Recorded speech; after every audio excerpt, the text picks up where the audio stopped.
Na Rympei U ka channel nabynta paidbah ka Bri U Hynñiewtrep. UMLA ka Voice of the People Party VVP na Mawlai Konstitwensi uba Bright Star Wilma banyang. Ula pentip bagi dan nyaw hadu prangut kinong Kyrshan ka VVP ki balapan tiket banyak kun ka election MDC na Mawlai Konstitwensi. Uba Bright ulaya thu baroh ki Kyrteng ki balapan tiket la depa syakat Central Executive Committee CEC jong ka VVP.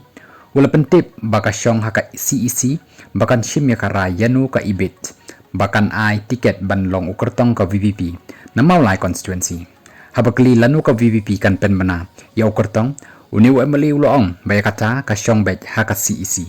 Harus mencaki seng ki bala tikna banyak kun ka election MDC na Mawlai Konstitwensi kadai na ka VVP na NPP banyak kun hi daw MDC bamenta uba Taibor Patau UDP bat kiwe-kiwe.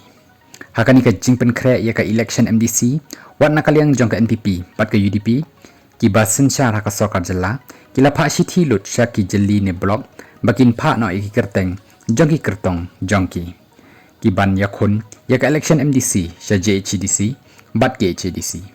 hakawai pat kaliang uba having stone kapan ubre UMLA ka VVP na Mawlai Konstitwensi ulai tho baki dan sangut kirang ba ki balapan tiket ban yakun ya ka election MDC na Sohryngkham Konstitwensi na ka party VVP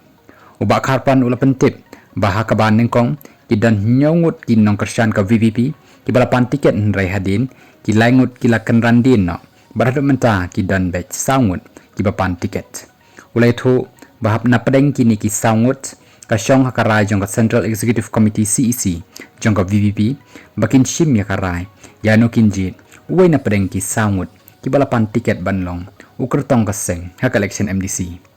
uni UMLA ka VVP ula pentip ru bakini ki sangut ki balapan tiket lada kim yo ru kila rai ban ya trailang ban wanra ya ka jingjob yo Kyrtong ka VVP lada ka ai tiket how no ru